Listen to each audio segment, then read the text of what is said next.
Health, they say, is wealth. Being clean is a foot into spirituality. In today's episode, I will be showing you how I normally do my head care routine. Yes, that's what I call it, head care routine.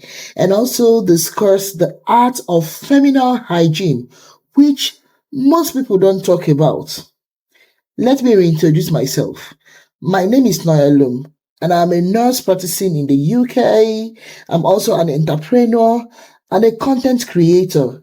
Here in Noelum TV, we talk about beauty, health, and family lifestyle content. If this is the kind of things you like, please do wait to subscribe if you have not.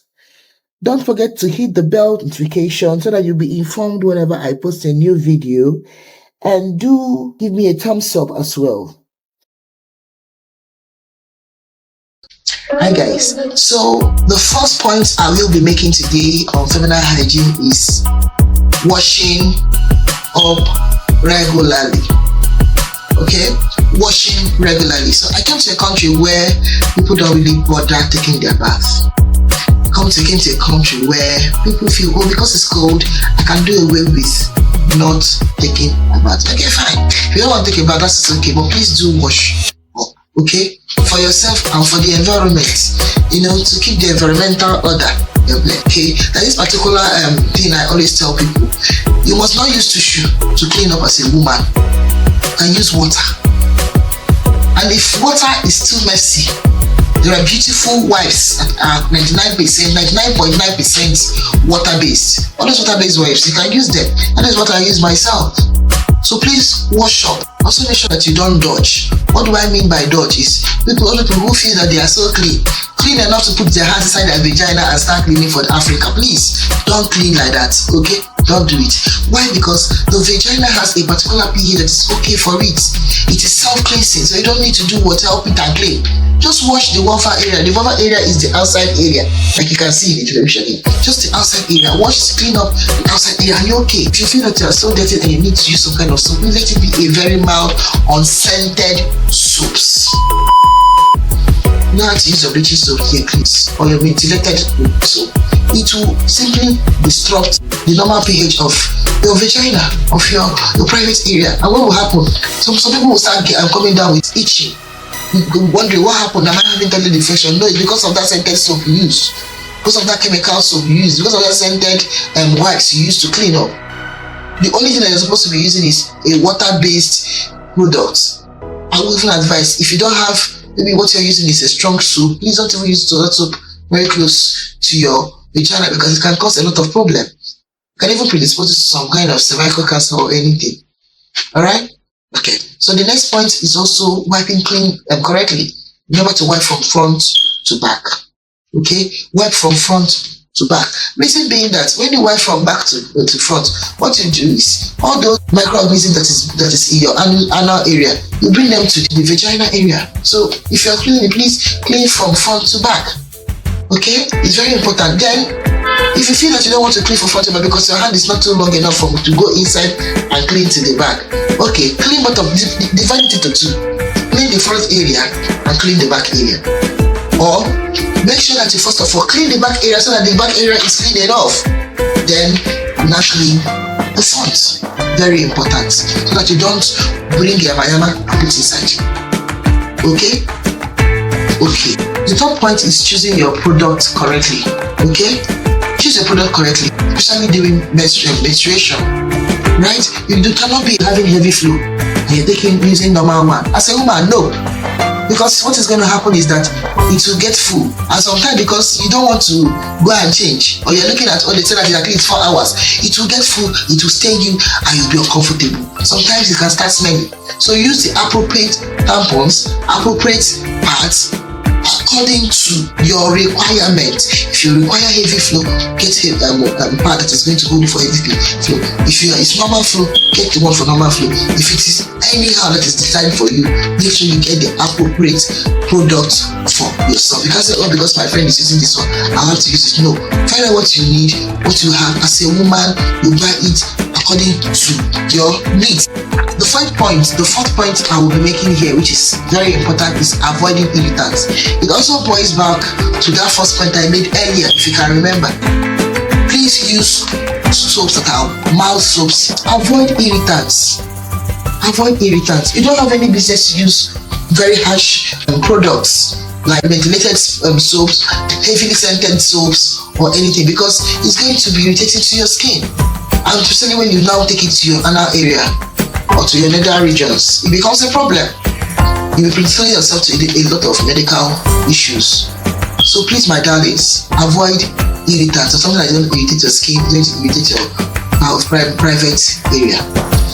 The fifth point is wearing breathable fabrics. Oh yes, wearing breathable fabrics. You don't have to wear that very tight cloth. You don't have any business to wear it.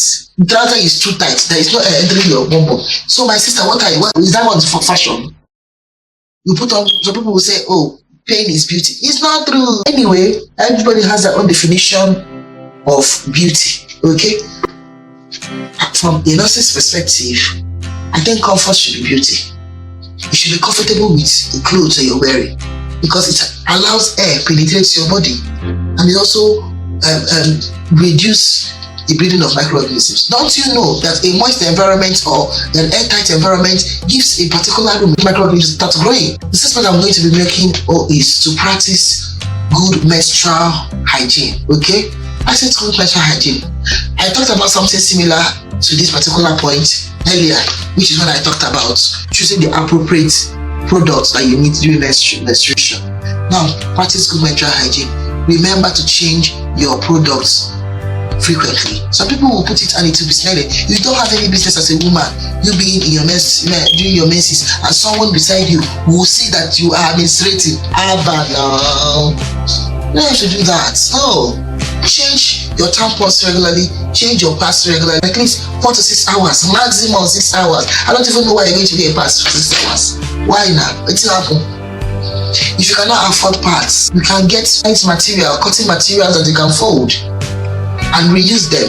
Maybe you want to go and clean up. Sometimes you go to the toilet, you use that opportunity to take water and clean up. Clean up the environment. There is clean environment for everybody. You are fine, you're feeling happy. Every other person around you is also feeling happy. There is peace in the land. Another very important point you should be putting into consideration is staying hydrated. Staying what? Hydrated. Drink water, Drink water for God, for the nation, for yourself, my sisters and brothers.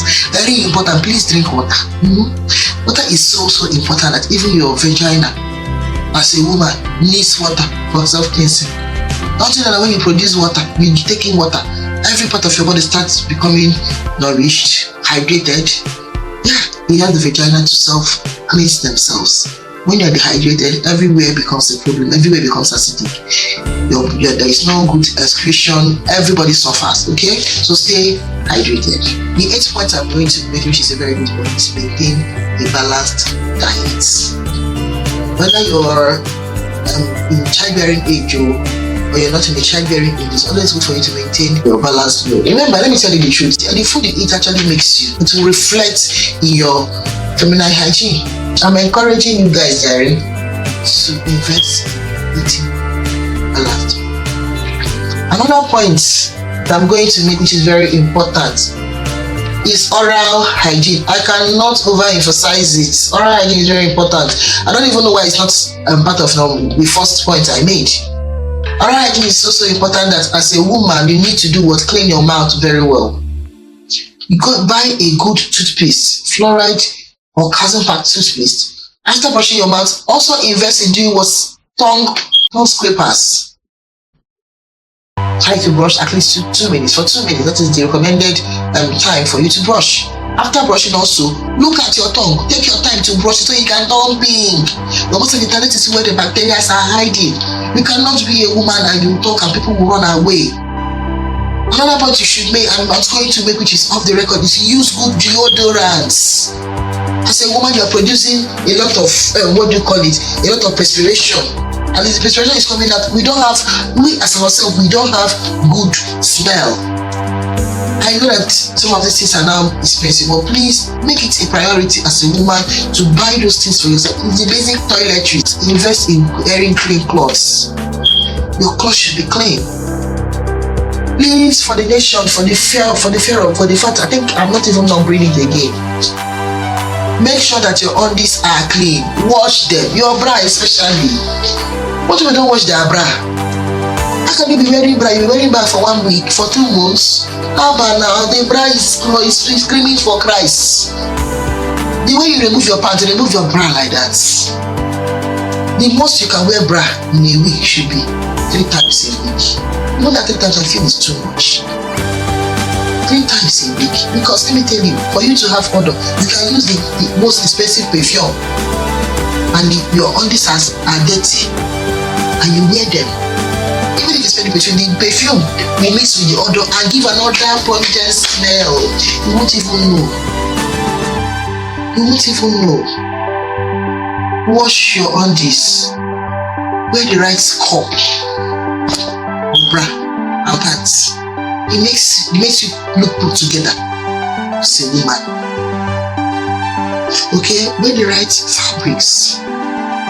It makes you look put together as a woman. I'm going to make another video that is going to show you how to look put together and sophisticated as a woman. I'm going to make that video. Yeah, it's very important because people don't feel, oh, you need a lot of money to look sophisticated. It's not true. It's actually not true. The 9th point again is please consider going for checkups, regular checkups. Go and visit your doctor. Invest in it. It's very important. Let them do some tests on you as a woman. Do the scan. Do the test. Make sure that you're okay. If there is something that they need to work on, there's something they need to work on, so that you will not say because of it there is something that you did not plan, you did not see on time, and it will start affecting you. Especially for my young sisters who are still unmarried.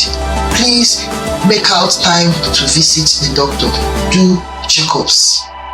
And for every woman, if you have not done your pap smear test, please invest in it. And trust me, you're not going to regret it. You will surely not regret it.